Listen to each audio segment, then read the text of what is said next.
In markets across Nigeria, residents stock up on food and other essentials as the country braces for 10 days of protests. Organizers say they won't be cowed or restricted by security forces. The idea behind the protest is basically to let the government know that Nigerians have had enough of its high-handedness, abuse of human rights, the unstable economic situation driven by the policies that they have made. Nigeria allows them to do that. In Lagos, Nigeria's business capital, security forces say they are ready. Our duty is very clear, to ensure that the protest is peaceful, devoid of violence, devoid of horrific things that happened during EndSARS in 2020. Nigeria is still recovering from the deaths and looting that marred the protest against police brutality 4 years ago.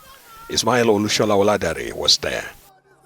This will be as massive as the EndSARS, if not more, because EndSARS was particularly about an institution, the police. The police are brutalizing the Nigerian people and people want that to stop. But today, this particular protest, and bad governance protest, is about the standard of living of the people. The organizers have presented a list of 19 demands. At the core of protesters' grievances is the removal of state subsidy on petroleum products, which they blame for the rising cost of living. The organizers said they will demonstrate until when it's reinstated. The government said the subsidy drains resources meant for development. Rising cost of food has pushed Nigeria's inflation to a 28-year high in June. And it's not food alone. Petrol and electricity prices have also risen.